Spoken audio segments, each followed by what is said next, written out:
प्रभुपाद जी के कृष्ण के नमन करते हुए हमारा कार्यक्रम शुरू करेंगे। नमः ओम विष्णुपादाय कृष्ण प्रेष्ठाय भूतले श्रीमते भक्ति वेदांत स्वामिनिति नामिने। नमस्ते सरस्वती देवे गौरवाणी प्रचारिणे निर्विशेष शून्यवादी पाश्चात्य देशतारिणे। जय श्री कृष्ण चैतन्य प्रभु नित्यानंद श्री अद्वैत गदाधर श्रीवासदि गौर भक्तवृंद। हरे कृष्ण कृष्ण कृष्ण हरे हरे, हरे राम राम राम हरे हरे। श्री श्री राधा वृंदावन चंद्र की जय, श्री श्री निताई गौरंग की जय, श्रील प्रभुपाद की जय, साई गौर प्रेमानंदे। श्रील प्रभुपाद जी के भगवत गीता यथारूप का 6th चैप्टर से, 6ठे अध्याय से आज हम हमारा जो डिस्कशन से कंटिन्यू करेंगे। अब तक हमने 17वें श्लोक तक, 17th श्लोक तक हमने अध्ययन किया हुआ है। आगे 18 से नेक्स्ट और 5 श्लोक देखेंगे आज, 18 से 23, 18 to 23। तो 6th चैप्टर का नाम है सांख्य योग, ध्यान योग, आत्म संयम योग। अलग अलग नाम से समझ सकते हैं। और ये सभी जो हम सत्संग कार्यक्रम गीता के जो कर रहे हैं, श्रील प्रभुपाद जी का प्रेरणा से, कृपा से हो रहा है। श्रील प्रभुपाद जी वर्ल्ड वाइड हरे कृष्णा मूवमेंट इस्कॉन के संस्थापक आचार्य हैं। प्रभुपाद जी ने कृपा करके हमें भगवत गीता का व्याख्या दिया है तो सरल तरीके से, ताकि हम समझ पाए। भगवत गीता ऐसे देखेंगे तो संस्कृत में है। प्रभुपाद जी ने हर श्लोक का जो परंपरा ज्ञान है, हमें बहुत सरल तरीके से हमें समझने लायक भाषा में प्रभुपाद जी ने दिया हुआ है, ताकि हम उसे समझे और अपने जीवन में उसका ठीक से उसको फॉलो करें। आगे बढ़ने से पहले श्रीपाद आदि शंकराचार्य जी द्वारा विरचित गीता महात्म्य से एक श्लोक समझने की कोशिश करेंगे। गीता सुगीता कर्तव्या किमन्यैः शास्त्र विस्तरैः या स्वयं पद्मनाभस्य मुख पद्म विनिसृता।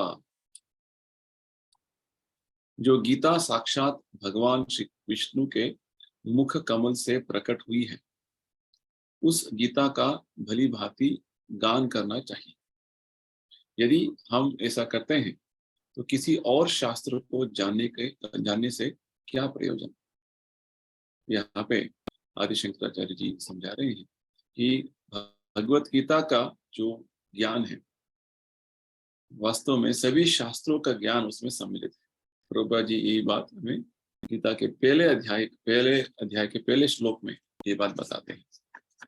भगवत गीता के जो ज्ञान ऐसा है, ये सभी शास्त्रों का सार सर्वस्व गीता में उपस्थित है। तो केवल हमें भगवत गीता को गंभीरता से ध्यान पूर्वक उसका अध्ययन करना है। प्रभुपाद यही बोलते हैं कि जो अन्य शास्त्रों में है, अन्य शास्त्रों में नहीं है, ये भी जो है ज्ञान गीता में आपको प्राप्त होगा, क्योंकि स्वयं भगवान ने अपने मुखारविंद से ये ज्ञान प्रदान किया हुआ है। इसलिए इतना बड़ा श्रेष्ठ जो है महत्व इसको दिया जाता है। तो अभी आगे बढ़ते हुए आज के श्लोक का देखेंगे। तो आज हम 6 श्लोकों का अध्ययन करने वाले हैं। 18वें श्लोक इस तरीके से है। यदा विनियतं चित्तम आत्मनि एवावतिष्ठते निस्पृहः सर्वकामेभ्यो युक्त इति उच्यते तदा। जब योगी योगाभ्यास द्वारा अपने मानसिक कार्यकलापों को वश में कर लेता है और अध्यात्म में स्थित हो जाता है, अर्थात समस्त भौतिक इच्छाओं से रहित हो जाता है, तब वह योग में सुस्थिर कहा जाता है। इस अध्याय में हमने भगवान श्री कृष्ण से किस तरीके से अष्टांग योग यानी कि हठ योग, जिसको सांख्य योग प्रभुपाद जी बोलते हैं, उसके आचरण के लिए क्या क्या नियम एक योगी को करना पड़ता है, हमने समझा। तो वास्तव में ये योगा अभ्यास जो करने के लिए योगी को ऐसे जगह पे जाना है जहाँ पे लोग नहीं होते हैं, निर्जन जगह पे जाना है और पवित्र स्थल में जाना है। उधर पे एक आसन बिछाना है जो ज्यादा ऊपर भी नहीं है नीचे भी नहीं है, और वहां पे मृगशिला यानी कि डीर स्किन को बिछाना है, क्योंकि वो अकेले एकांत में अ, ध्यान करने वाले हैं और इस अष्टांग योग का अभ्यास करने वाले हैं। और पूरा जो उनका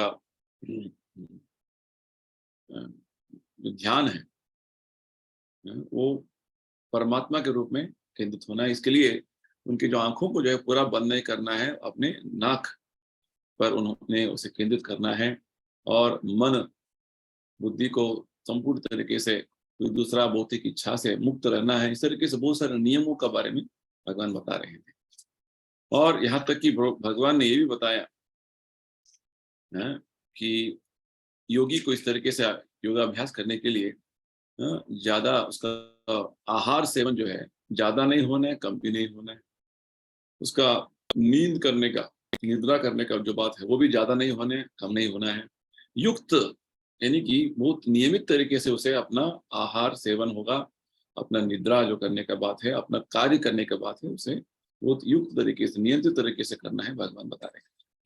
तो इस श्लोक में अभी हमने पढ़ा 18वें श्लोक में भगवान बता रहे हैं इस तरीके से जब योगी योगाभ्यास द्वारा जो है अपने मानसिक कार्यों को बहुत व्यवस्थित तरीके से उसको एक तरीके से उसको नियमित तरीके से उसको अपने कंट्रोल में लेके आ गया है, नियंत्रण में लेके आ गया है, तो भगवान बोलते हैं तभी आत्मनि एवावत तिष्ठते।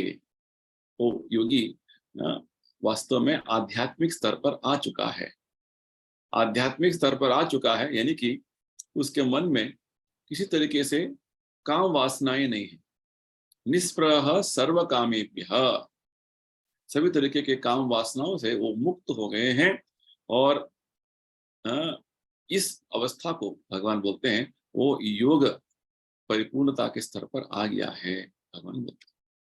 तो यहाँ पे विशेषकर हमें एक जो शब्द भगवान जो बोलते हैं इस पर हमें थोड़ा ध्यान रखना है।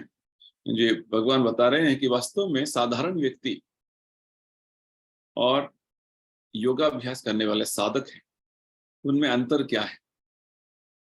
साधारण व्यक्ति जो है वो बहुत सारे विचार उनमें उनके मन में चलते रहते हैं और बहुत सारे इंद्रिय भोग करने का, अपने भौतिक इच्छाओं को पूरे करने में वो लगे रहते हैं।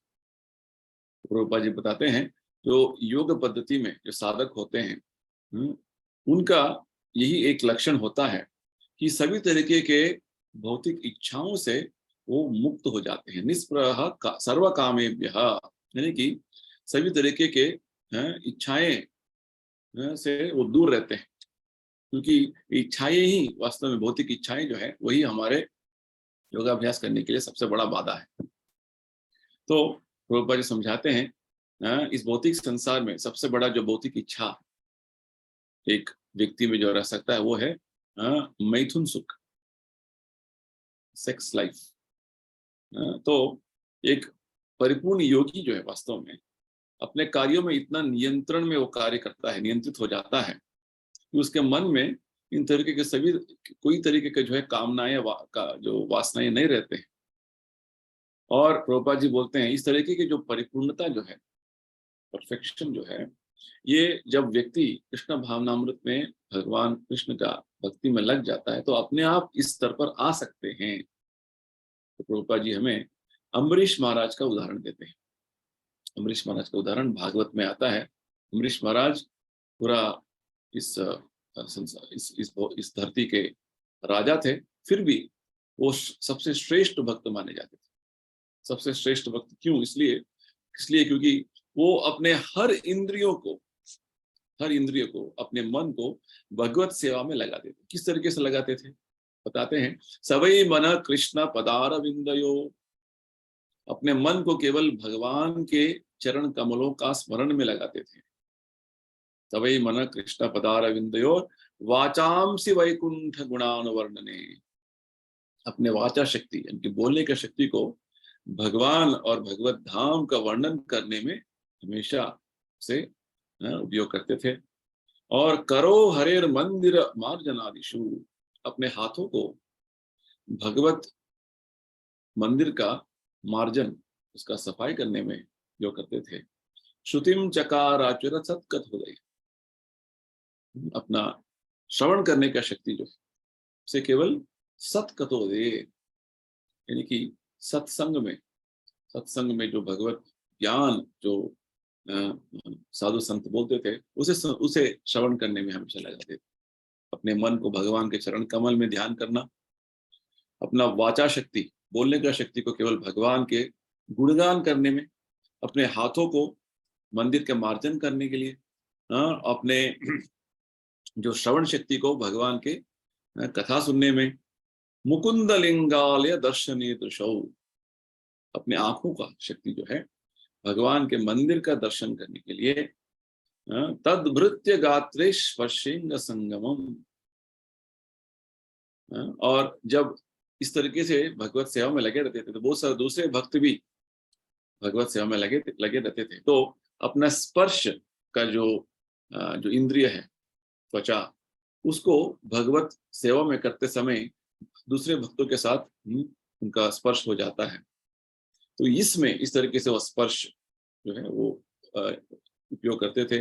घ्राणम च तत्साज सरोज सौरभे, अपना घ्राण शक्ति, घ्राण यानी कि जो सूंघना शक्ति, स्मेलिंग बोलते हैं, उसको भगवान के पाद पद्मों में जो फूल अर्पण होते थे उसका सूंघने के लिए वो उपयोग करते थे। और भगवान को जो भोग लगाया हुआ तुलसी प्रसाद को अपने श्रीमद तुलस्या रसनाम तदर्पिते, अपने जिह्वा से भगवान का प्रसाद का आस्वादन लेते थे। और अपने पादों को पादो हरे क्षेत्र पदाभिवंदने पदानुसर्पणे, अपने पादों को भगवान के मंदिर और भगवान के पुण्य क्षेत्र जाने के लिए हमेशा उपयोग करते थे। और अपने सिर को शिरो ऋषिकेश पदाभिवंदन, भगवान को अपने सिर को जो है वंदन करने के उसको इस्तेमाल करते थे। और कामम च दास्य न तो काम्य काम्या, सभी तरीके के जो अपने कामनाएं हैं केवल भगवत सेवा में वो अर्पण करते थे, दूसरा कुछ अभिलाषा नहीं था। जैसे रूप गोस्वामी बोलते हैं, अन्याभिलाषिता शून्यम ज्ञान कर्मादिना, केवल भगवत सेवा में संपूर्ण तरीके से अपने आप को समर्पण कर लिया। और इस तरीके से वो श्रेष्ठ भक्त बन गए, मत परा भक्त बन गए, इस तरीके से भागवत में बताते हैं। तो प्रभुपाद जी उदाहरण दे रहे हैं अम्बरीश महाराज का, ताकि हमें इस तरीके से जब हमारे सभी इंद्रियों को भगवत सेवा में लगाएं तो किस तरीके से हम भी वो योगा का परिपूर्ण अवस्था में आ सकते हैं, ये बात बता रहे हैं। तो ये जो योगा का परिपूर्णता जो है भक्तों को बहुत अच्छी तरीके से समझ आ सकता है। वही जो निराकारवादी होते हैं, मायावादी होते हैं, उनको ये समझना उतना आसान नहीं है। क्योंकि वो समझते हैं कि वास्तव में परम सत्य वो जो है वो निराकार है, निर्विकार है। वो एक प्रकाश है, इस तरीके से समझते हैं। उनको पता नहीं कि वास्तव में परम सत्य भगवान उनका एक स्वरूप है, ये अज्ञान है उनको। तो जब तक मन जो है इस तरीके से, जब प्रभुपाद जी समझाए धर्म को, अम्बरीश महाराज जैसे मन को भगवत पाद पद्म में हमेशा से मग्न नहीं रखेंगे, इस तरीके का जो उच्च स्थिति पर हम आ नहीं सकते हैं। तो प्रभुपाद जी समझाते हैं भगवत भक्ति इतना सरल और आसान तरीका है, सब लोग इसको अपना सकते हैं।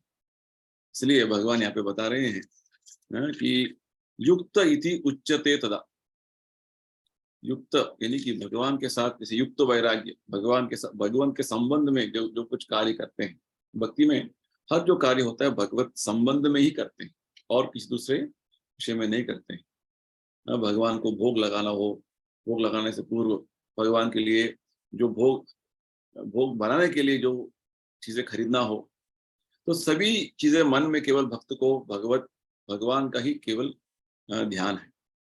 भगवान के लिए कर रहे हैं, भगवान के लिए खरीदेंगे, भगवान के लिए खाना बनाएंगे, भगवान के लिए भोग लगाएंगे। तो भगवान ही उनका केंद्र विषय है हर चीज में। तो इस तरीके से युक्त यानी कि भगवत भगवत संबंध में हर चीज, हर कार्य हो रहा है। युक्त इति उच्यते तदा, भगवान बोलते हैं इसको वास्तव में योगा बोलते हैं। यानी कि योग परिपूर्णता का अवस्था में आ गया है। जो अवस्था हठ योग में बहुत मेहनत से, बहुत मुश्किल से एक योगी उसको उस स्तर पर आ सकता है, भगवत भक्त बहुत आसान तरीके से इस स्तर पर आ सकता है। प्रभुपाद जी समझा रहे हैं। वास्तव में ये जो हठ योगा सांख्य योग का जो वर्णन होता है प्रभुपाद जी हमें भक्ति योग का जो सरल विधान जो है उसका साथ साथ में तुलना करते जाते हैं। क्योंकि बाद में हम देखेंगे अर्जुन ये सब सुनने के बाद बताते हैं भगवान को कि भगवान ये जो आपने बताया हठ योग सांख्य योग, ये मुझे संभव नहीं है, ये मैं नहीं कर सकता। कि 5000 साल पूर्व तो अर्जुन की जो परिस्थिति और वातावरण इतना अनुकूल था, उस समय में अर्जुन इस योग पद्धति का अनुसरण करने के लिए मना कर दिया। और यहाँ पे अभी ऐसे परिस्थिति है कलयुग में कि हर कोई व्यक्ति बोलता है कि मैं योगा कर रहा हूँ, मैं प्राणायाम कर रहा हूँ, यानी कि उनको योगा का जो मतलब ही पता नहीं है। ये बात केवल योगा का एक हंसी मजाक बना दिया लोग। केवल अपने शरीर को तंदुरुस्त रखना है, कुछ बीमारी को जो है निकालना है, बड़ा मोटापा कम करना है, इसलिए योगा आसन कुछ करना है। योगा का मुख्य उद्देश्य किसी को पता नहीं है। योगा उद्देश्य ऐसे भगवान बोलते हैं योगम आत्म विशुद्ध है।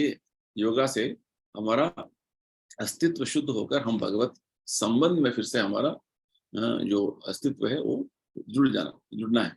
योगा यानी कि जोड़ना, फिर से जागृत हो जाना हमारा जो वास्तव स्थिति में, इसको बोलते हैं योगा। तो भगवान इस श्लोक में 18वें श्लोक में विशेषकर बता रहे हैं योग का जो परिपूर्णता, योग का जो श्रेष्ठ जो स्तर पर जो पहुंचने का जो बात है, तो तभी हो सकता है जब हम हमारे मन के सभी कार्यों को एक नियंत्रित तरीके से उसको एक तरीके से हम उसका ध्यान रखेंगे। क्योंकि मन इधर उधर भटकता रहता है। मन का जो जो जो एक लक्षण ये है कि वो चीजों को स्वीकार करता है और तिरस्कार करता है, एक्सेप्ट रिजेक्ट बोलते हैं इसको। तो मन को केवल भगवत सेवा में हमेशा लगाए रखना, ये जो है भक्ति योग में बहुत शुरुआत से एक भक्त को सिखाया जाता है। दूसरे योग पद्धति में बहुत मेहनत करके उस लेवल तक आना पड़ता है।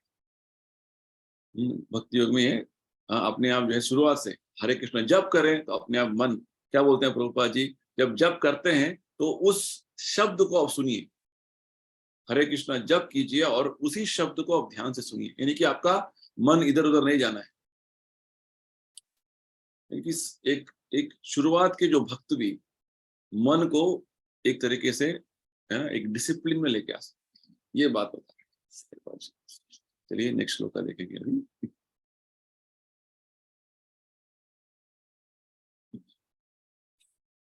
श्लोक संख्या 19। यथा दीपो निवातस्थो नेंगते सोपमा स्मृता योगिनो यतचित्तस्य युञ्जतो योगमात्मनः। भगवान आगे बता रहे हैं जिस प्रकार वायु रहित स्थान में दीपक हिलता डुलता नहीं, उसी तरह जिस योगी का मन वश में होता है वह आत्म तत्व के ध्यान में सदैव स्थिर रहता है। बहुत अच्छा बात बता रहे हैं, एक उदाहरण दे रहे हैं। वास्तव में हमारे मन को भगवान यहाँ पे तुलना कर रहे हैं एक जहाँ पे कहा कुछ हवा नहीं चलने वाली जगह जो है, निवात, निवात यानी कि वात जो हवा है, उसका कोई प्रभाव नहीं है वहां पे। वहां पे एक जो जलती हुई दीपक है, उसका जो अग्नि है वो बहुत स्थिर रहता है। वैसे ही कुछ, जैसे ही कुछ हवा चलेगा तो वो हिलता जाएगा। तो हमारा मन में जब तक हम भगवत सेवा में हमेशा मन लगा रहेगा तो इधर उधर भटकेगा नहीं। जैसे ही मन में कामनाएं वासनाएं जो है उसे पूरा करने में थोड़ा सोच विचार चलेगा तो मन बहुत प्रक्षुब्ध हो जाएगा, हिलता जाएगा। तो यहाँ पे बहुत अच्छा जो उदाहरण भगवान दे रहे हैं, वास्तव में योग अभ्यास करने वाले योग साधक जो हैं इस तरीके से मन को नियंत्रण में रखते हैं ताकि उनका मन सदैव भगवत ध्यान में तत्पर रहे, भगवत ध्यान में लगा रहे। तो प्रभुपाद जी बोलते हैं वास्तव में एक कृष्ण भक्ति साधक जो है वास्तव में वो इस तरीके से भगवान के सेवा में इतना अपने मन को तत्पर रखते हैं, संपूर्ण तरीके से उसको लगाए रखते हैं कि कोई दूसरा जो भौतिक तरीके के जो वातावरण है वो भी उनको कुछ उस पर प्रभाव नहीं हो सकता है। तो जैसे एक एक दीपक जो है जहाँ पे हवा नहीं चल रही, जितना वो स्थिर रहता है उसी प्रकार उनका माइंड भी, उनका मन भी जो है हमेशा स्थिर रहता है। तो इसके बारे में भगवान ने इसी अध्याय की शुरुआत में बता दिया है। मन जो है उद्धरेद आत्मनात्मान नात्मान अवसादयेत्। हमारा जो वास्तव में अस्तित्व का उद्देश्य है इस भौतिक संसार से हमें उद्धार होना है, हमें ऊपर उठना है। तो इसलिए हमारा मन ही एक साधन है, इसके माध्यम से हम ऊपर उठ सकते हैं। और जिस मन को हमने मित्र बना लिया है वो हमारा सबसे बड़ा अनुकूल तरीके से भक्ति में आगे बढ़ने के लिए सहायता करेगा। और जिस मन को हमने शत्रु बनाया, मित्र शत्रु किस उद्देश्य में बोल रहे हैं, किस जो है वातावरण में बोल रहे हैं, मन मित्र तभी होगा जब आप मन का जो इस अस्तित्व का उद्देश्य को आप साथ दे रहे हैं, मन उसका साथ दे रहे हैं। यानी कि मन सभी नियम जो हमें अनुसरण करना है योगा पद्धति में, भक्ति योगा में, उसका अनुसरण करेगा तो मन आपके मित्र है। जैसे हर दिन जप करने का हो, हर दिन भगवान को भोग लगा के प्रसाद देने का हो, हाँ, भगवत भक्तों का संग करने का हो, इस तरीके से। तो मन को इधर उधर जाने के लिए नहीं दिया आपने, मन को केवल भगवत सेवा में लगा के रखना, इसको बोलते हैं। हाँ, आपके मन को बंधु बना दिया आपने। और वही मन जो इधर इधर उधर उधर जो भाग रहा है अलग अलग तरीके से, इंद्रिय वासनाओं को पूरे करने में लगा हुआ है, तो वो आपकी सबसे बड़ा शत्रु है। तो इस तरीके से भगवान यहाँ पे उसे एक उदाहरण के माध्यम से हमें समझा रहे हैं। आगे नेक्स्ट श्लोका देखेंगे। नेक्स्ट जो है 4 श्लोका एक साथ में है, चारों को पढ़ेंगे अभी। यत्रोपरमते चित्तम निरुद्धम योग सेवया यत्र चैवात्मनात्मानं पश्यन् आत्मनि तुष्यति सुखम आत्यंतिकम यत्तत् बुद्धिग्राह्यम अतीन्द्रियम वेत्ति यत्र न चैवायं स्थितश्चलति तत्वतः यं लब्ध्वा चापरं लाभं मन्यते नाधिकं ततः यस्मिन् स्थितो न दुःखेन गुरुणापि विचाल्यते तम विद्यात् दुःख संयोग वियोगम योग संगतम। इसका अनुवाद है, सिद्धि की अवस्था में, जिसे समाधि कहते हैं, मनुष्य का मन योगाभ्यास के द्वारा भौतिक मानसिक क्रियाओं से पूर्णतया संयमित हो जाता है। इस सिद्धि की विशेषता यह है कि मनुष्य शुद्ध मन से अपने को देख सकता है और अपने आप में आनंद उठा सकता है। उस आनंदमयी स्थिति में वह दिव्य इंद्रियों द्वारा असीम दिव्य सुख में स्थित रहता है। इस प्रकार स्थापित मनुष्य कभी सत्य से विपत नहीं होता और इस सुख की प्राप्ति को जाने पर वह इससे बड़ा कोई दूसरा लाभ नहीं मानता। ऐसी स्थिति को पाकर मनुष्य बड़ी से बड़ी कठिनाई में भी विचलित नहीं होता। यह निस्संदेह भौतिक संसर्ग से उत्पन्न होने वाले समस्त दुखों से वास्तविक मुक्ति है।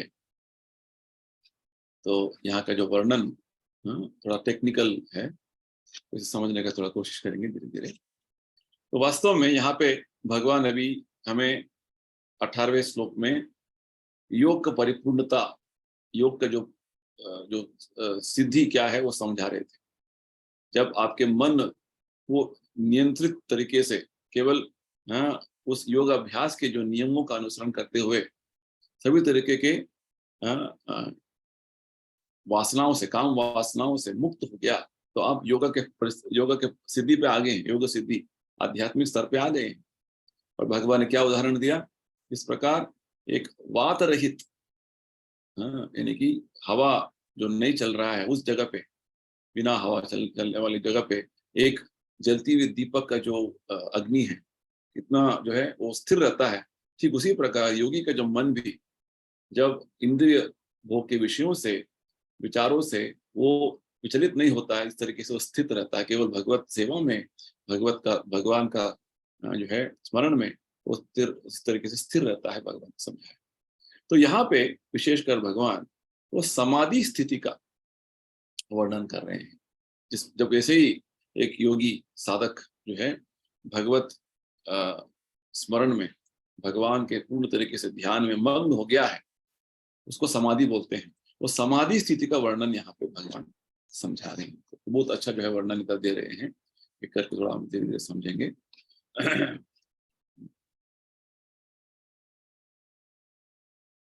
तो यहाँ पे भगवान हमें समझा रहे हैं विशेषकर, जैसे प्रभुपाद जी हमें इस श्लोक के पहले जो इस 20वां श्लोक 20th श्लोक हमें बताते हैं, यत्र उपरमते चित्तम निरुद्धम योग सेवया। प्रभुपाद जी बोलते हैं योगाभ्यास करने का एक लक्षण ये है कि धीरे धीरे भौतिक तरीके के जो विचारों से हम मुक्त हो जाते हैं, निरुद्धम योग सेवया। क्योंकि ये जो योगाभ्यास का एक लक्षण ही ये है कि हम भौतिक तरीके के विचारों से, भौतिक विचार यानी कि किस तरीके से भौतिक संसार में आनंद करना, सुख प्राप्त करना, ये विचार, इससे धीरे धीरे हमें मुक्त होना है योगाभ्यास करते करते। ये प्रभुपाद जी बोलते हैं ये योगाभ्यास का प्राथमिक लक्षण है। तो धीरे धीरे जब योगाभ्यास से भौतिक तरीके के विचारों से, भौतिक तरीके के विचार यानी कि देहात्म बुद्धि विचार कि मैं शरीर हूँ, शरीर संबंधी चीजें जो मेरे हैं उससे मुझे ऐसा आनंद प्राप्त होगा, इससे मैं इस तरीके से भोग करूंगा, जैसे भगवान ने दूसरे अध्याय में बताया हुआ है, भोग ऐश्वर्य प्रसक्ता नाम, भोग और ऐश्वर्य, इंद्रिय भोग करना और ऐश्वर्य संपत्ति को प्राप्त करना, इससे और मुझे आनंद मिलेगा। इस तरीके का जो विचार, इसको बोलते हैं भौतिक तरीके का विचार, मेटेरियल कॉन्सेप्ट्स बोलते हैं इसको। तो जैसे ही योगी इन तरीके के भौतिक विचारों से, भौतिक तरीके के जो विचारों से मुक्त होता जाएगा, दूर होता जाएगा, उसे वैराग्य प्राप्त होगा, तो धीरे धीरे वो समाधि स्थिति में आएगा। इसी को भगवान बोलते हैं यत्र उपरमते चित्तम, उसको आध्यात्मिक सुख का अनुभव शुरू हो जाएगा, उसको समाधि बोलते हैं। यानी कि वास्तव में योगी परमात्मा का ध्यान करते हुए परमात्मा का साक्षात्कार उसको शुरू हो जाता है। जैसे भगवान ने बताया इसी अध्याय में, जितात्मन प्रशांतस्य परमात्मा समाहित। जैसे जैसे मन का नियंत्रण, यानी कि मन को भौतिक विचारों से मुक्त होना, मुक्त करना, तो क्या होता है, परमात्मा का समीप हम आ जाते हैं। और परमात्मा का ध्यान पूर्ण तरीके से मन बुद्धि में आप कर रहे हैं, तो भगवान बोलते हैं यत्र चैवात्मनात्मानं पश्यन् आत्मनि तुष्यति। तो ये समाधि स्थिति का अर्थ प्रभुपाद जी समझाते हैं कि मन संपूर्ण तरीके से भौतिक मानसिक कार्यों से वो नियंत्रण इतना आ गया है योगा अभ्यास करते करते कि कोई दूसरा भौतिक विचार मन में नहीं है। और इसमें क्या होगा, इससे क्या होगा, वो अपने आप को, अपने शुद्ध मन को वास्तव में भगवत भगवान का पूर्ण तरीके से मग्न रखने का जो है ये अवसर हो जाएगा, ये परिस्थिति हो जाएगा। इस तरीके से भगवान बोलते हैं कि यत्र चैवात्मन आत्मानम पश्यन आत्मनि तुष्यति। जैसे ही एक योगी इस परिस्थिति में, इस अवस्था में आ जाता है तो उसे आनंद प्राप्त होगा, आध्यात्मिक दिव्य आनंद प्राप्त होगा। और दिव्य आनंद का वर्णन जब भी भगवान कर रहे हैं, दिव्य आनंद का वर्णन बहुत अच्छी तरीके से भगवान करते हैं अगले श्लोक में, 21वां श्लोक में, सुखम आत्यंतिकम यत्तत् बुद्धिग्राह्यम अतीन्द्रियम। बहुत अच्छा बात बताते हैं कि हम सब इस भौतिक संसार में आनंद के खोज में हैं, कि आत्मा होने के नाते हमारा स्वभाव ये है आनंदमयोभ्यासात्, हम सब आनंद खोज रहे हैं। वास्तव में हमें असली आनंद क्या है पता नहीं। तो यहाँ पे वास्तव आनंद, असली आनंद जो है वो क्या है समझा रहे हैं भगवान। भगवान कृष्ण अर्जुन को समझा रहे हैं। तो असली आनंद क्या है? वास्तव में अभी जो आनंद का अनुभव जब बोलते हैं तो आनंद हमें इंद्रियों से अभी अनुभव कर रहे हैं। तो कोई भौतिक वस्तु, कोई पत्थर जो है वो आनंद का अनुभव नहीं कर सकता है। ये जो, क्योंकि हम आत्मा है, आत्मा में चेतना है, और चेतना इतना उसका विकास हो गया है कि वो जो है इस भौतिक शरीर में आनंद और दुख का अनुभव कर रहा है। और जिसका चेतना विकसित नहीं हुआ, जैसे पेड़ पौधे हैं, उनका चेतना उतना विकास नहीं हुआ है तो वो अनुभव नहीं कर सकते हैं। पेड़ पौधे में क्या है, उनको भी चेतना है परंतु वो विकसित नहीं हुआ है। एक पेड़ जो है खड़ा रहता है इतने सालों साल, और किस तरीके से बारिश पड़ रही है, कितना जो है धूप लग रहा है, कितना ठंड हो रहा है, कोई उसको प्रभाव नहीं हो सकता है। तो वास्तव में एक पेड़ भांति हम किसी को बोलेंगे कि आप भी खड़े हो जाइए, तो आप खड़े हो सकते हैं? नहीं। तो ये जो उदाहरण प्रभुपाद जी में देते हैं कि वास्तव में हमारा जो चेतना है अन्य जीवात्माओं से और विकसित हो गया है, इसलिए हम सुख दुख का अनुभव कर रहे हैं। तो यहाँ पे जो हम आनंद का अनुभव करते हैं, ये भौतिक तरीके का जो आनंद का अनुभव कर रहे हैं, ये वास्तव आनंद नहीं है। जैसे हम एक पेड़ को पूछेंगे, आप आपको आनंद प्राप्त हो रहा है, आप खुश हो? तो पेड़ बोल सकता है कि हाँ, यहाँ पे पूरा साल में खड़ा रहता हूँ, इतना सारा जो बारिश होता है, इतना सारा ठंड होता है, इतना सारा जो है गर्मी होता है, बहुत आनंद हो रहा है। तो उस तरीके का आनंद किसी को आप पूछेंगे और आप आनंद में हो, तो वो मनुष्य सोचेगा ये क्या आनंद है, उसका आनंद का स्तर क्या है। उन्हें नमक साथ में डाल दिया था भिंडी में। तो प्रभुपाद जी हमें समझाते हैं कि वास्तव में इसी तरीके से जब आनंद के बारे में किसी को और पूछेंगे, एक उदाहरण हमेशा मैं बोलता रहता हूँ, आप किसी को जो है, किसी का इतना एक्सीडेंट हो गया है कि उसको पूरा पैर हाथ सब टूट गया है, उसको देखने के लिए अस्पताल गए हैं, पूरा प्लास्टर लगा हुआ है।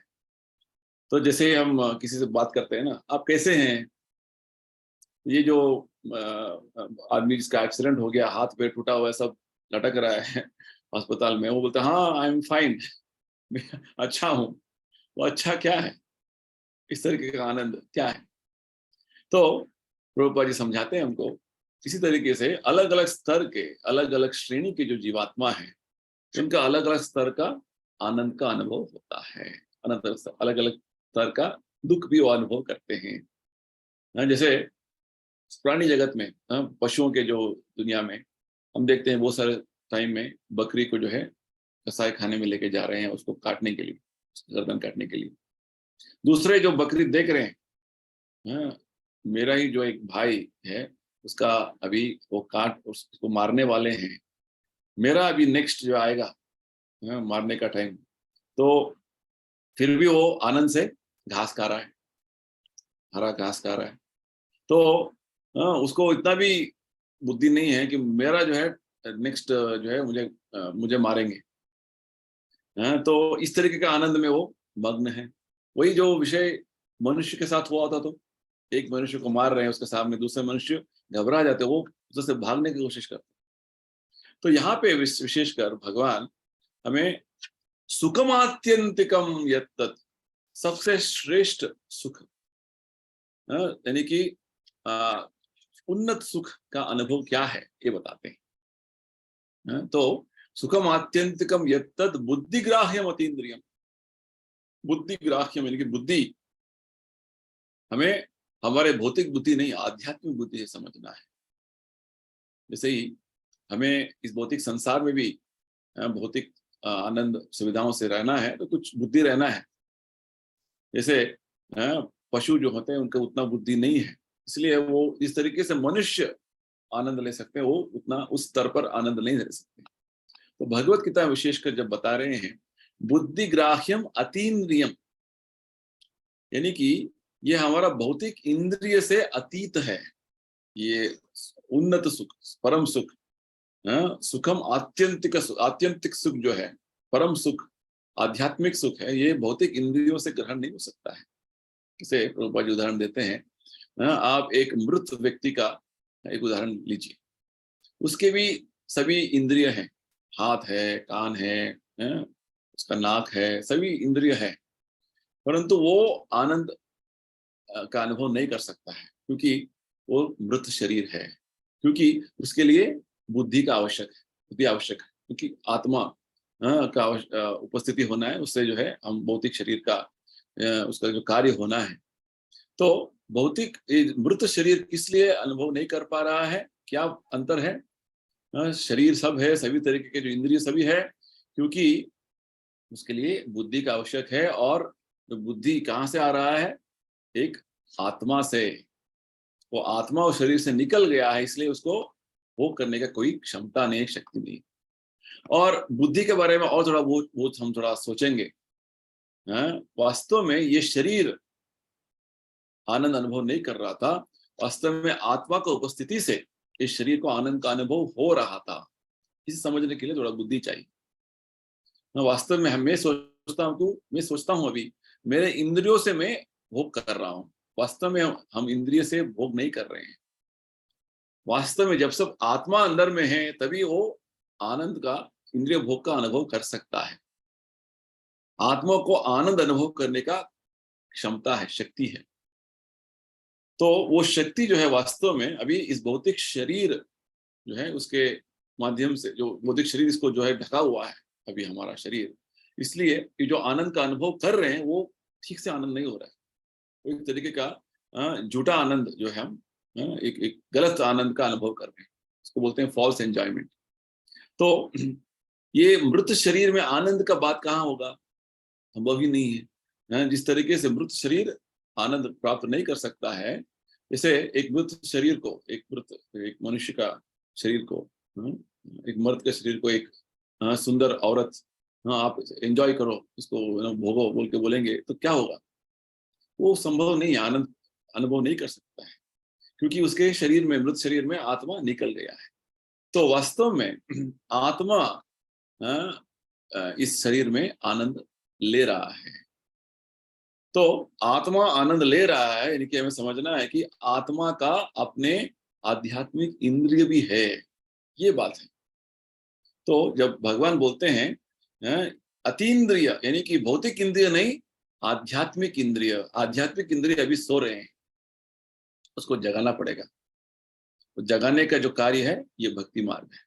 जो हरे कृष्ण मंत्र जप करने से वो आत्मा के जो इंद्रिय हैं वो जागेंगे और हम आध्यात्मिक आनंद का अनुभव करेंगे। तो यहाँ पे जैसे ही भगवान बोल रहे हैं कि हमारा जो आध्यात्मिक आनंद जो है, अत्यंत परम आनंद जो है, आध्यात्मिक आनंद का अनुभव हमारे इस भौतिक जड़ इंद्रियों से नहीं होगा। तो इसलिए आध्यात्मिक आनंद का जब बात आता है तो प्रभुपाद जी समझाते हैं कि वास्तव में इसका अनुभव कैसे होगा। एक श्लोक है शास्त्रों में, बताते हैं, अतः श्री कृष्ण नामादि न भवेद ग्राह्यम इंद्रिय। भगवान का नाम, गुण, रूप, लीला जो है हमारे जड़ इंद्रियों से उसका अनुभव नहीं कर सकते। किस तरीके से कर सकते हैं? भगवान का सेवा करके हम उसका अनुभव कर सकते हैं। तो ठीक उसी प्रकार अभी हमारे जो आत्मा के जो इंद्रिय हैं, अभी वो सुप्तावस्था में है, सो रहे हैं, क्योंकि हमने इस भौतिक शरीर का जो अभी धारण कर लिया है, भौतिक शरीर इस तरीके से कार्य कर रहा है, आत्मा का शक्ति तो निकल रहा है, परंतु आत्मा के अंदर के शक्ति जो इंद्रिय हैं वो सुप्तावस्था में है। आत्मा का मन जो है, आत्मा का बुद्धि अभी सो रहे हैं, उनका शक्ति भौतिक इंद्रियों के माध्यम से उसको प्रकट हो रही है। तो इस भौतिक शरीर का, वास्तव में इस भौतिक शरीर बना हुआ क्योंकि आत्मा का एक अपना शरीर है। जैसे मैं एक शर्ट जो पहना हुआ हूँ, इस शर्ट मेरे जो इस शरीर के माप के अनुसार टेलर ने बनाया है, ठीक उसी प्रकार हमारे आत्मा के एक स्वरूप है, इसलिए हमारा एक शरीर बना हुआ है।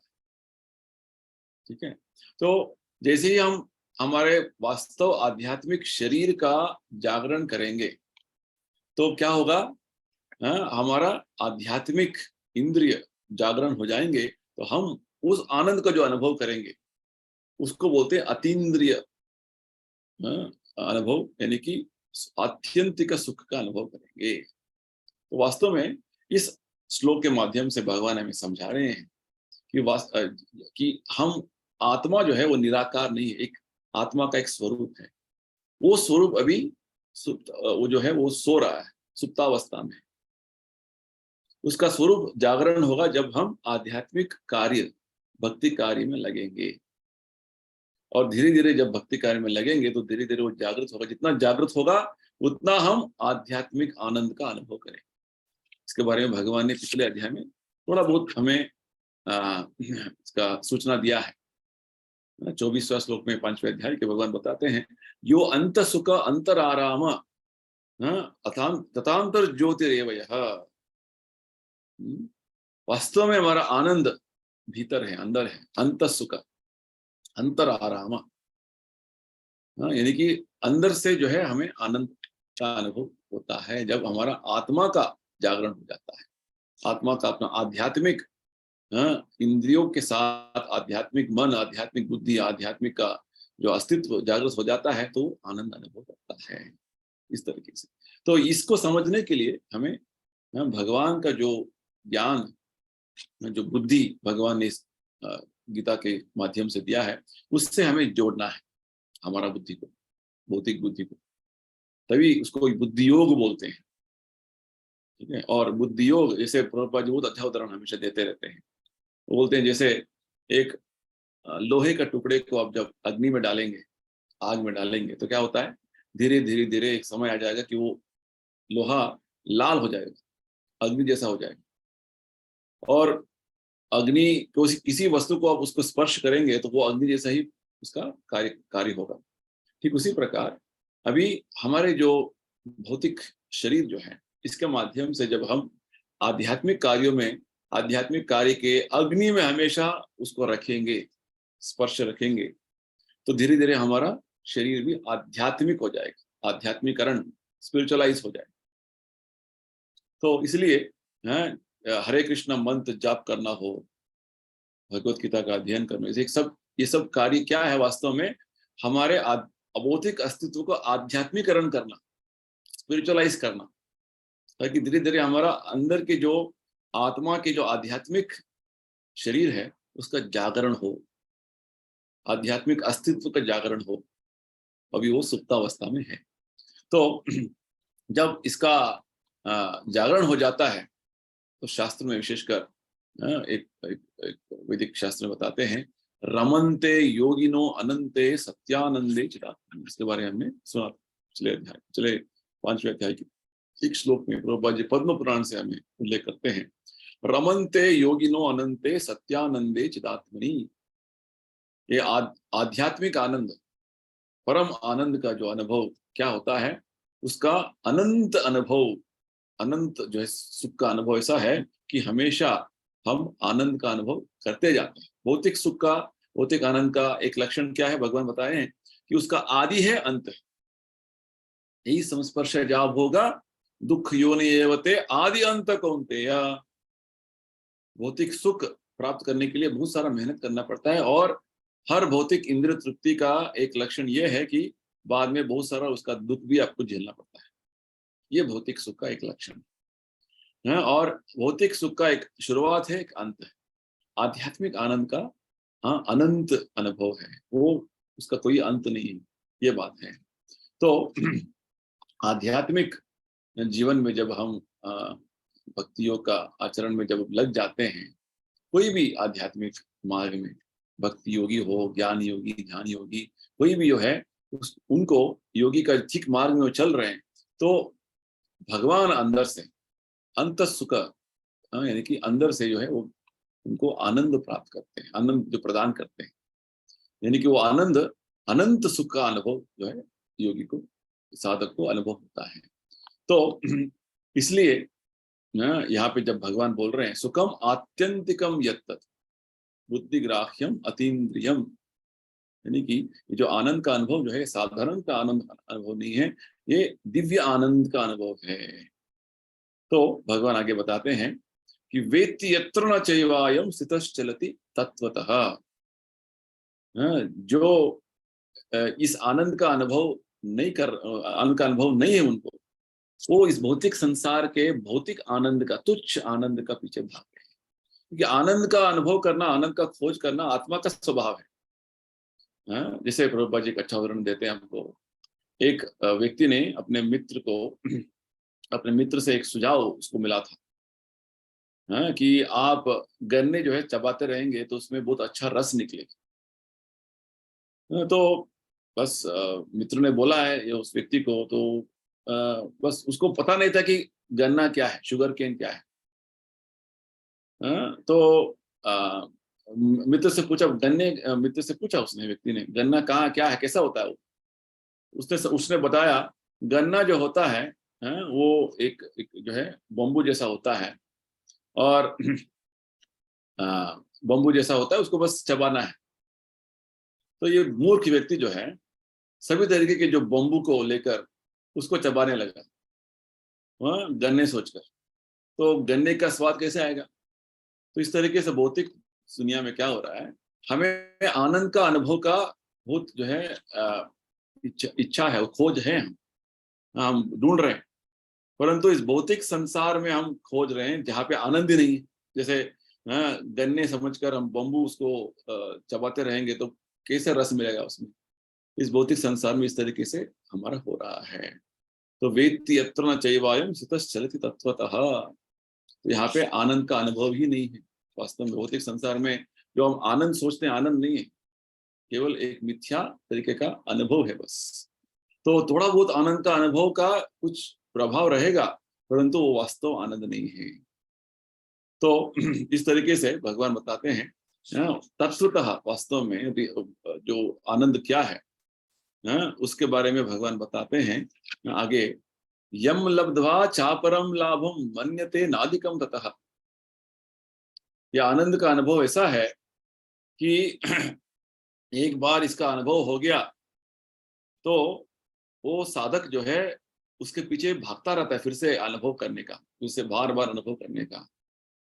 बहुत अच्छा जो है एक प्रसंग भागवत में इसके उदाहरण में है। नारद मुनि अपने पिछले जन्म में वो एक दासी पुत्र थे।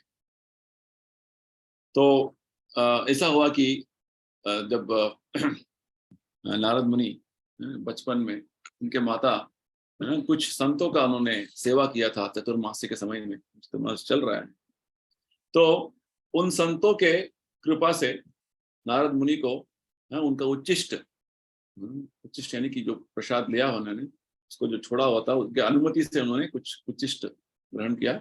उसके माध्यम से नारद मुनि का भक्ति में बहुत आगे बढ़ने का जो है एक अवसर हो गया। और उनके माता का, नारद मुनि जो है उनके पूर्व जन्म में उनके माता का कुछ सांप काटने से मृत्यु होने के बाद नारद मुनि निकल पड़े अनेक जो जंगल में, और जाते जाते वो है जिस तरीके से उन्होंने उन संतों से भक्ति करने का जो विधि विधान सुना था उसका आचरण करने के लिए निकल पड़े, और एक जगह पे जो है वो ध्यान मग्न हो गए। वहां पे जैसे ही ध्यान मग्न हो गए तो भगवान जो है उनका ध्यान उनका जो है नजर में आ गए। और जैसे ही नारद मुनि ने थोड़ा बहुत आंखें खोला तो भगवान फिर से अदृश्य हो गए, और नारद मुनि फिर से ध्यान मग्न हो गया, वही भगवान का जो है दर्शन करने का जो है फिर से वो बहुत जो है इच्छा रखते हुए आगे बढ़े। फिर से बाद में एक आकाशवाणी भगवान स्वयं अपने वाणी से बताए, अभी इस जन्म में फिर से तुम्हारा तुम जो है मुझे दर्शन नहीं प्राप्त कर पाओगे, तुम बुरा साधन करते जाओ और अगला जन्म में तुम्हारा मेरा दर्शन तुम्हें जो है मैं दर्शन दूंगा। तो वही नारद मुनि पिछले जन्म में एक दासी पुत्र के रूप में बहुत कठिन साधन तपस्या उन्होंने किया और नेक्स्ट जन्म में वो नारद मुनि बन के जन्म लिया। तो ये जो प्रसंग भागवत में ये जो उदाहरण मैंने क्यों दिया, क्योंकि यहाँ पे भगवान बोल रहे हैं यम लब्ध्वा चापरम लाभम मन्यते नाधिकम ततः। जब भक्त को समझ में आ जाता है भगवान का आश्रय, भगवान का कृपा जब मिलेगा, जो संसार के कोई बड़े जो है चीज कोई उससे मतलब नहीं मुझे। ये ध्रुव महाराज वास्तव में वो गए थे वन में, जंगल में ध्यान करने, किस लिए? ताकि उनको ऐसे जो राज्य प्राप्त हो अपने पिताजी से और बढ़िया राज्य प्राप्त हो। और जब भक्ति करते करते उनका मन में इतना शुद्धिकरण हो गया, इतना वो शुद्ध हो गए कि भगवान जब स्वयं प्रकट हुए, उन्होंने पूछा क्या वर चाहिए, तो ध्रुव महाराज बोलने लगे मैं तो एक जो है टूटे हुए कांच के टुकड़ों के पीछे में भाग रहा था। यानी कि भौतिक संसार में सबसे बढ़िया से बढ़िया जो वस्तु भी है, एक अच्छा पद हो, वो संपत्ति हो, जैसे चैतन्य महाप्रभु बोलते हैं धन जन सुंदरी और प्रशंसा, इसके पीछे लोग भागते रहते हैं। सब एक तरीके के तुच्छ तरीके के चीजें हैं। तो ये सब कांच के टुकड़े जैसे हैं। भगवान आप मिल गए, आप एक अमूल्य रत्न जैसे हैं। कांचम विचिन्वन अपि दिव्य रत्न, आप दिव्य रत्न जैसे हैं। आप मिल गए, मुझे और कुछ नहीं चाहिए इसी तरह। तो ये वास्तव में एक समाधि स्थिति में जब योगी पहुंच गया तो ये लक्षण उनको दिखता है कि वो आध्यात्मिक आनंद का अनुभव कर रहे हैं और जो उनको आनंद प्राप्त हो रहा है वो कोई दूसरे भौतिक तरीके के तुच्छ आनंद से उसका तुलना नहीं कर सकेंगे। सबसे श्रेष्ठ आनंद को अनुभव कर रहे हैं। और आगे भगवान बताते हैं यस्मिन् स्थितो न दुखे न दुर्नापि न विचार्यते। बहुत अच्छा बात बता रहे हैं कि इस स्थिति में आकर योगी जो है वास्तव में कोई भी भौतिक परिस्थिति से वो विचलित नहीं होता है। यस्मिन् स्थितो न दुखिन, बड़े से बड़े दुख, बड़े बड़े विघ्न आएंगे, बड़े बड़े जो है मुश्किलें आएंगे जीवन में, क्योंकि भौतिक संसार यानी कि वो सारे दुविधाएं आएंगे, वो सारे क्लेश आएंगे। तो गुरुनापि यानी कि बहुत बड़ा बड़ा जो है क्लेश आ सकते हैं, बड़े बड़े दुख आ सकते हैं, फिर भी वो विचलित नहीं होते हैं, क्योंकि वो वास्तव में इस स्थिति में आ गए हैं। तम विद्या दुख संयोग वियोगम योग संहितम, क्योंकि वो योग संहितम यानी कि योगा का अवस्था का एक परिपूर्ण स्तर पर आ गए हैं, समाधि स्थिति पर योग संहितम। क्योंकि इस भौतिक संसार के जो अलग अलग तरीके के जो गतिविधियां चल रहे हैं, दुख सुख का और बहुत सारे जो तरीके के जो क्लेश का, इसका पूर्ण तरीके से उनको मुक्ति मिल गया है, उनको स्वतंत्रता मिल गया है। तम विद्या दुख संयोग वियोगम, ये बात। तो वास्तव में इन 4 श्लोकों में 20 से 23 तक जो हमने अभी अध्ययन किया, इसमें भगवान समाधि स्थिति का वर्णन कर रहे हैं। समाधि स्थिति में जब व्यक्ति आ जाता है तो उसका वास्तव में लक्षण क्या है, उस किस तरीके का जो मनस्थिति है उसका, और किस तरीके से इस भौतिक संसार में उसका जो इंटरेक्शन होता है। ऐसे नहीं कि मैं समाधि में आ गया हूं और फिर भी भौतिक संसार के जो गतिविधियों से बहुत विचलित रहता है, वो समाधि नहीं है। तो ये उदाहरण हम प्रभुपाद जी के जीवन में हम देख सकते हैं। प्रभुपाद जी ने अपने 70 साल के जब आयु में भारत से अमेरिका गए, पाश्चात्य राष्ट्र गए, वहां पे इतने सारे जो है उन्होंने कठिनाइयों का सामना करना पड़ा उनको, इतने सारे चुनौतियां थे उनके सामने। पहले उनके पास उनका आयु नहीं था ज्यादा। हमेशा प्रभुपाद जी इस किसी के साथ बोलते थे मेरे पास उतना समय नहीं है। और प्रभुपाद जी जब रास्ते में जाते जाते जो है, वो तो एक ऐसे जहाज में गए जहाँ पे वो सारे जो सामान जाते हैं, कार्गो शिप बोलते हैं उसको, वो हवाई जहाज में नहीं गए वो 1-2 दिन में। उनको लगभग 35-36 दिन लगा, 35-36 डेज लगे। और रास्ते जाते जाते 2 हार्ट अटैक हो गया उनको। फिर भी प्रभुपाद जी भगवान की कृपा से जो है आगे बढ़े। और जैसे जैसे अमेरिका गए तो अकेले हैं, कुछ नहीं था उनके पास, पैसा नहीं है, कोई जान पहचान व्यक्ति नहीं है। ऐसे भारत में बहुत सारा जो है उन्होंने पत्र लिखा कि आप सहायता करो, कोई भी सहायता के लिए नहीं आई। फिर भी प्रभुपाद जी अपना जो उद्देश्य, जिस उद्देश्य गए थे, जिस मिशन से गए थे, अपने गुरु महाराज के आदेश के अनुसार पाश्चात्य राष्ट्रों के लोगों को कृष्ण भावनामृत का, भगवत गीता, भागवत का, सनातन धर्म का प्रचार करना है, उस उद्देश्य का हमेशा जो है मन में रखते हुए गए। और बहुत बड़े बड़े जो दुख आए, कठिनाइयां आए, जैसे इधर भगवान बताते हैं यस्मिन सितोर दुखे न गुरु नापि न विचार लेते। इतने बड़ा जो है संस्था प्रभुपाद जी ने स्थापना किया। उसके बाद धीरे धीरे सभी भक्त, जो सभी शिष्य जो प्रभुपाद जी के चारों ओर उनके जो हमेशा रहते थे, वो बोलते थे प्रभुपाद जी किस तरीके से समाधि अवस्था में हमेशा। समाधि यानी कि ऐसे नहीं बैठ गए भगवान के ध्यान करते हुए, नहीं। समाधि अवस्था यानी कि आप भगवान के लिए सभी कार्यकलापों में इतना मग्न रहेंगे कि आपके जो भगवान के लिए सेवा जब कर रहे हैं, दूसरे अन्य चीजें जो साधारण तरीके से हमें लगता है कि बहुत बड़ा ये विचलित करने वाला चीज है, वो आपको कुछ उसमें उसका कुछ प्रभाव नहीं रहेगा, क्योंकि आप उस स्थिति में आ गए हैं। ये प्रभुपाद जी का एक उदाहरण जो है इस श्लोक के इन 4 श्लोकों का जो हमने अभी अभी अध्ययन किया समाधि स्थिति का, ये पूरा अच्छे तरीके से उदाहरण हम समझ सकते हैं। तो आगे भगवान क्या बोलते हैं अगले श्लोकों में, योगा का अन्य जो तत्व, वो हम अगले सेशन में समझेंगे। तो तब तक के लिए किसी को और कुछ प्रश्न है, कुछ क्लैरिफिकेशन तो पूछ सकते हैं कुछ। हेलो, हरे कृष्ण। हरे कृष्ण। हरे गुरु जी, हरे कृष्ण प्रभु जी। हरे कृष्ण। हाँ जी प्रभु जी, मेरा ये प्रश्न है कि मेरा एक 10 महीने का बेटा है। अब मेरे यहाँ जो भगवत गीता जो है वो भगवान के मंदिर में रखा हुआ है। तो जैसे मैं उसको गोदी में लेके या पलंग में बैठ के या कहीं भी मतलब पढ़ सकती हूँ कि पूजा करते समय ही पढ़ना है, मतलब भगवत गीता जब पढ़ते हैं तो, क्योंकि वो तो भगवान का वाणी है, तो वो थोड़ा सा। हाँ, भगवत गीता का अध्ययन जो है आप कभी भी हाँ किसी तरीके से पढ़ सकते हैं।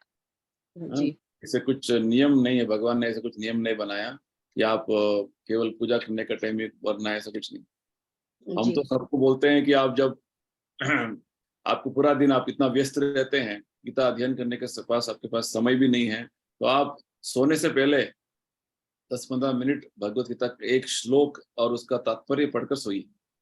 जी यानी कि प्रभु आपकी जो गीता का जो कॉपी है वो आप रखिए अपने बेड के पास, जी क्योंकि वो थोड़ा ठीक रहेगा। कि इतना पूरा दिन सुबह से शाम तक, रात तक इतना जो है मन यहाँ वहाँ भाग रहा है तो मन शांत नहीं है ना। हाँ जी प्रभु जी। आपका समय नहीं है, आपका अपना व्यक्तिगत समय नहीं है। तो हाँ इसलिए जी हम ये सुझाव देते हैं सबको कि आप सोने से पहले 15 मिनट आप लीजिए टाइम, अपना टाइम लीजिए, भगवान का गीता का अध्ययन कीजिए, आप पढ़िए, आप देखिए कितना उसका असरदार इफेक्ट होगा। जी प्रभु जी। जी क्योंकि रात को जब गीता का एक श्लोक पढ़ के आप सोते हैं ना, उसी ध्यान में आप पूरा रात सो सकते हैं, इतना अच्छी बात है। जी जी प्रभु जी। जी और जी सुबह उठते ही फिर से वही ध्यान रहेगा आपको, यानी कि पूरा रात को आपने भगवत गीता का श्लोक पर सो गए, जी जी प्रभु जी। उसी ठीक। ध्यान में सो गए, इतनी अच्छी बात है ना। क्योंकि इतने हाँ सारे जी विचार प्रभु। मन में पूरा दिन चलता रहता है, उसी सोच में आप सोएंगे, सपने भी ऐसे आएंगे। हाँ हाँ हाँ, क्योंकि मैं जब ये महामंत्र भी जप करती हूँ तो ध्यान इधर उधर ही लग जाता है, जो बात दिमाग में नहीं है वो भी बात आ जाता है ये क्योंकि इधर उधर। गीता का ज्ञान जब तक ठीक से नहीं बैठेगा ना, हम्म। भगवत गीता में जिस तरीके से भगवान बोल रहे थे कि आज का अध्ययन में हमने यही बताया, भगवान यही बोलते हैं, जब तक मन का एक तरीके से डिसिप्लिन नहीं होता है, जी जी हाँ नियंत्रण नहीं होता ठीक से, मन इधर उधर इधर उधर, वो मन को प्रभुपाद जी बोलते हैं एक एक जो है एक पागल घोड़ा, हाँ जी। अच्छा पागल घोड़ा, मैड हॉर्स, क्या उसको कुछ कोई उसको कंट्रोल नहीं कर सकते। अच्छा। हाँ जी ना, लगाम लगा नहीं सकते उसको, भागता रहता है इधर उधर इधर उधर उधर। तो हमारा मन भी इस तरीके से पागल घोड़ा है अभी। जी जी प्रभु जी। और हाँ उसको नियंत्रण में लेके आने के लिए थोड़ा बहुत ज्ञान होना है। हाँ हाँ ज्ञान होने के लिए आपको थोड़ा प्रयत्न करना है, हर दिन भगवत गीता का अध्ययन हाँ करना, हर दिन हाँ करना है। 15 हाँ, मिनट कीजिए आप। अब क्योंकि धीरे आप धीरे पहले भी करेंगे। बहुत सारे इसमें बता चुके हैं कि ये भगवत गीता करने से हमारा पहले भी जितना गलती से गलत काम हो चुका है या कुछ भी हो चुका, वो हाँ, सारे धीरे धीरे नष्ट हो जाते हैं। नष्ट हो जाते, क्योंकि ज्ञान, आपको ज्ञान प्रकाश हो गया ना मन में। हाँ जी जी प्रभु अब जी। वही गलती करने के लिए आपको अभी ज्ञान आ गया, गलती नहीं करेंगे। हाँ जी प्रभु गीता जी। का ज्ञान में इतना शक्ति है कि वो स्वयं भगवान का वाणी है। जैसे हम्म जैसे वो ज्ञान आप मन में रखते हैं, ज्यादा समय रखते हैं उसी ज्ञान को, तो मन का जो है सभी विकार है, मन का सभी अनर्थ है, निकल जाते हैं। जी प्रभु जी जी। आपको ठीक रास्ता मार्गदर्शन पता चल गया आपको क्या करना है। अभी हम्म। आपको ज्ञान, अज्ञान भरा हुआ है मन में, तो क्या करेंगे, अज्ञान गलत काम करते जाएंगे, है ना ये बात। जी हाँ जी प्रभु जी। इसलिए तो गीता का अध्ययन में ऐसे कुछ नियम नहीं कि आप कब पढ़ना है, कैसे पढ़ना है, आपने नहाया नहीं नहाया, कोई उसमें फर्क नहीं है। जी जी प्रभु ठीक जी है, ठीक। आप एक एक समय दिन में कहीं भी, दिन में आपका समय निकाल के 15-20 मिनट कीजिए अध्ययन। सोचती ही यही हूँ, लेकिन है कि कभी बच्चा सुसु, कभी पॉटी, कभी कुछ, तो दिमाग में ही आता, पता नहीं अब छू पाऊंगी कि नहीं छू पाऊंगी। बच्चा जब सोता बच्चा जब सोता रहता है ना, तो उस समय में निकालिए टाइम। हाँ जी जी प्रभु जी। कुछ तो करना पड़ेगा, क्योंकि हर हर व्यक्ति का समय, अपना टाइम अलग अलग चलता रहता है हाँ ना। हर व्यक्ति का जो समय, किसी तरीके से हमें समय निकालना है अपने व्यक्तिगत आध्यात्मिक जीवन के लिए। आप जी जी समझेंगे प्रभु। भगवत गीता, आपके बच्चे को समझा सकते हम्म। है ना। आप समझेंगे तो आपके पूरे परिवार को आप समझा सकते हैं। हाँ जी प्रभु जी। आप भी नहीं समझा तो कैसे समझा सकते हैं, क्योंकि भागवत में बोलते हैं कि माता पिता, गुरु, ये सभी जो है एक तरीके के परिवार में एक तरीके के मार्गदर्शक होते हैं। हाँ जी और प्रभु। इनको गीता का ज्ञान जानना आवश्यक है, क्योंकि इनके अधीन में हम्म। वो रहते हैं, वो बच्चे होते हैं। तो उनको मार्गदर्शन देना, उनको मृत्यु संसार से बचाना, मृत्यु सागर से बचाना आपका जिम्मेदारी है। हाँ, तो आप नहीं बचाएंगे तो आप अपना कर्तव्य नहीं कर रहे हैं। हाँ जी जी प्रभु जी। देखिए इतना बड़ा जिम्मेदारी आपके कंधे पर है। हाँ हाँ, हो तो वहां से ही बोल रहे हैं प्रभु जी। इसलिए आपको गीता का अध्ययन करना बहुत आवश्यक हाँ, क्योंकि पहले महामंत्र का मुझे पता नहीं था। अब बड़े वाले बेटे को बोलती हूँ कि कम से कम एक माला भी करो, धीरे है। धीरे धीरे धीरे करो। तो कोशिश करता है, मैं बोलती हूँ करो, धीरे धीरे ही होगा सब। ठीक है। आपके ही मतलब जब से ये ज्वाइन की हूँ तब से पता चला है कि क्या है नहीं। इसके पहले तो अंधकारी था, अभी भी अंधकार में ही हूँ, लेकिन धीरे धीरे रास्ता खुल रहा है अब तो। नहीं नहीं, अभी अंधकार में नहीं है, अभी थोड़ा प्रकाश में आ गए हैं। और हाँ प्रकाश बढ़ेगा जैसे जैसे आप अपने तरीके से थोड़ा आप ये निर्णय लेंगे कि हाँ मुझे आगे बढ़ना है, बस। अब इतना दूर आ गए हैं, तो और आगे बढ़ने का जो बात भगवान स्वयं आपको दिखाते जाएंगे, जैसे आप उसके लिए आगे बढ़े। ठीक है। जी जी जैसे अंग्रेजी में एक कहावत है, गॉड हेल्प हेल्प देमसेल्व्स। जी जी। हाँ भगवान उनका सभी सहायता करेंगे जो अपने आप का सहायता करें। जी जी। अपने आप यानी कि आप अपने आप पहले ये निर्णय लेना कि मुझे भगवत गीता का अध्ययन करना ही है, करूंगी इस तरीके हाँ से, हाँ समय निकालूंगी और जब करूंगी गीता का अध्ययन करूंगी, इस तरीके से। जी। चलिए, ठीक है, शुक्रिया प्रभु जी। हरे ठीक कृष्ण, है, हरे धन्यवाद। कृष्ण प्रभु जी। हरे कृष्ण, जय प्रभुपाद। हरे कृष्ण। हरे कृष्णा प्रभु, दंडवत प्रणाम। हरे कृष्णा।